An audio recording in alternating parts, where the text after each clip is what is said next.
Hello students, आज हम लोग बात करेंगे pacemaker tissue of the heart की।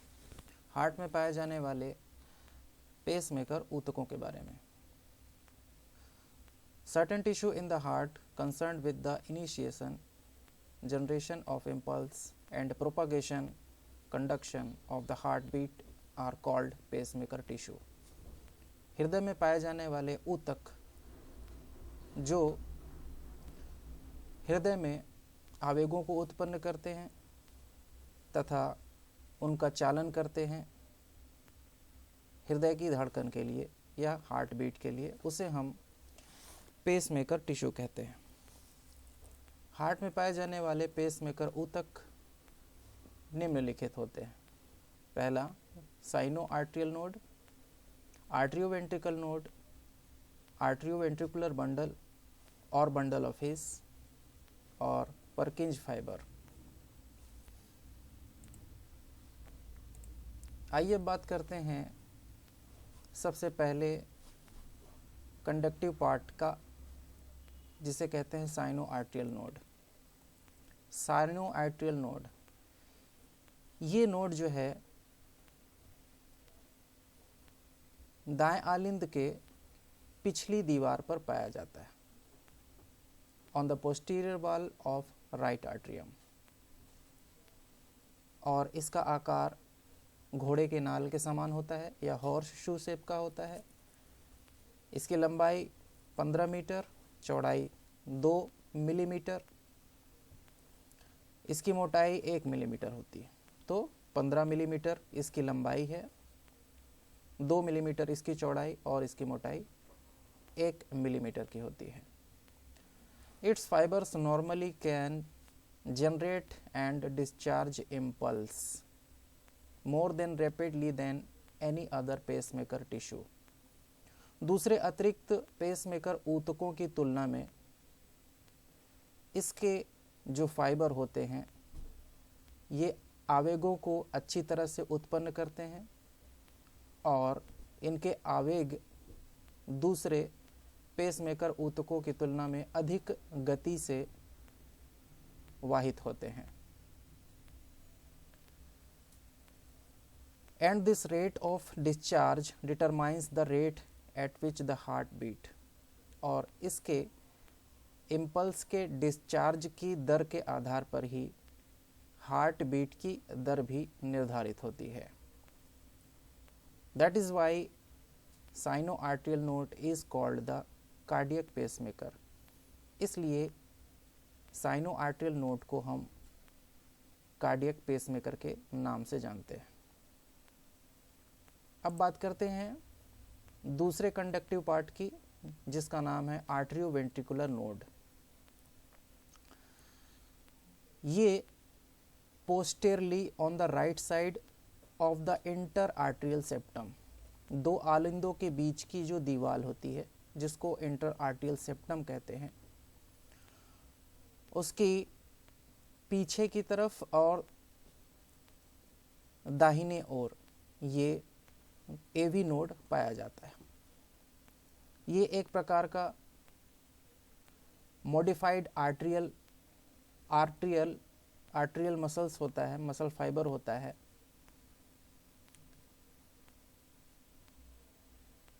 जिसे हम इंटरनोडल आर्ट्रियल पाथवे भी कहते हैं।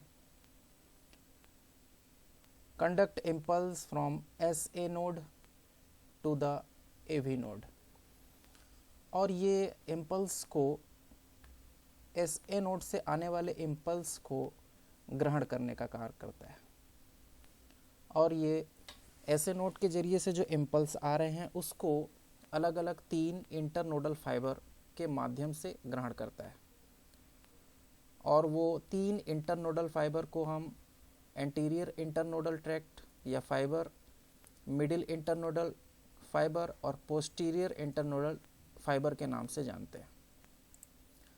अगले कंडक्टिव पार्ट की बात करें, वो है बंडल ऑफ हिस। ये एवी नोड के बाद जो एक बंडल होती है जो आगे चलकर 2 ब्रांचेस में बदल जाती है, ये फाइबर की एक बंडल ही बंडल ऑफ हिस कहलाती है। जहाँ पर मेरा कर्सर रखा हुआ है उसे ही हम बंडल ऑफ हिस कहते हैं।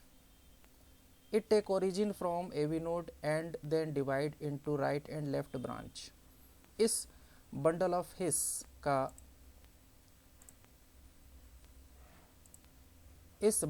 हिस का जो जन्म होता है वो एवी नोड से होता है और जो आगे चलकर इंटरवेंट्रिकुलर सेप्टम में 2 ब्रांचेस में डिवाइड हो जाता है।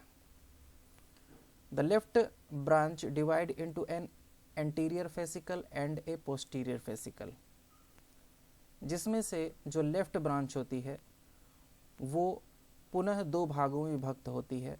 इस पिक्चर में उसको दर्शाया नहीं गया है, जिसको हम एंटीरियर फेसिकल और पोस्टीरियर फेसिकल के नाम से जानते हैं।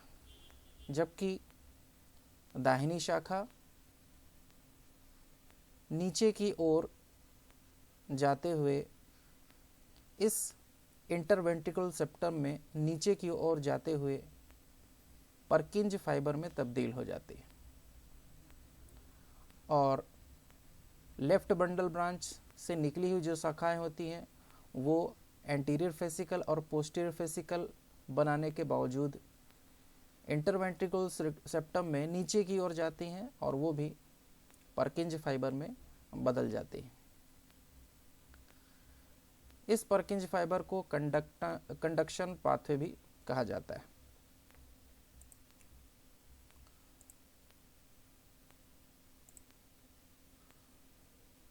अब बात करते हैं परकिंज फाइबर की। ये आखिरी जो हिस्सा होता है इसका वो है परकिंज फाइबर।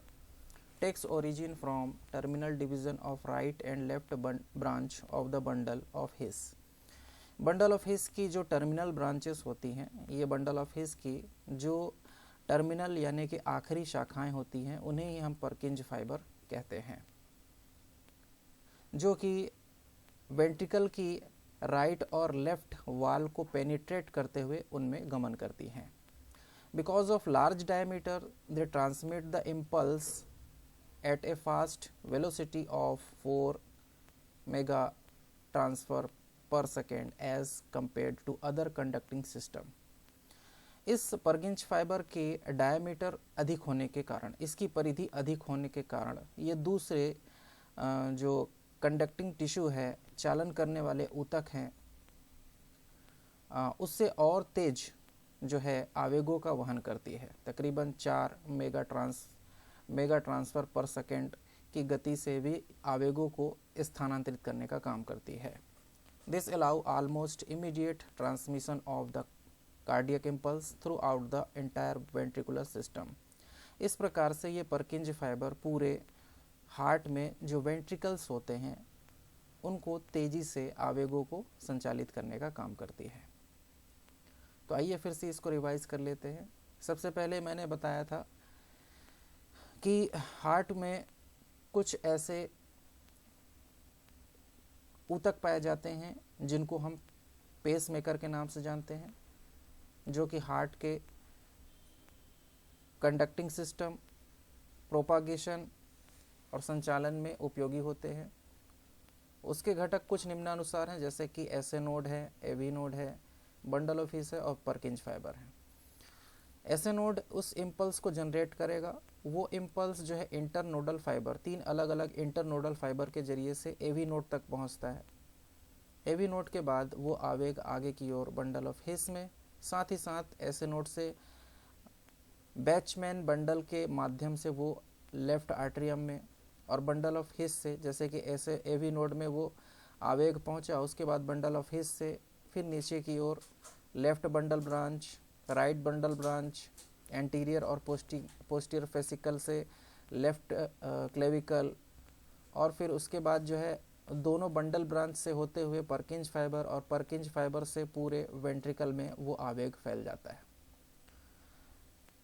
जैसे ही इम्पल्स प्रोड्यूस करता है तो सबसे पहले दोनों आलिंद यानी कि दोनों आर्टरियम जो है कॉन्ट्रैक्ट होते हैं या संकुचित होते हैं। उसके बाद बारी आती है दोनों वेंट्रिकल के कॉन्ट्रैक्ट होने की। तो बारी बारी से ये दोनों आर्टरियम और उसके बाद वेंट्रिकल दोनों कॉन्ट्रैक्ट होते हैं। It is all about the pacemaker tissue of heart.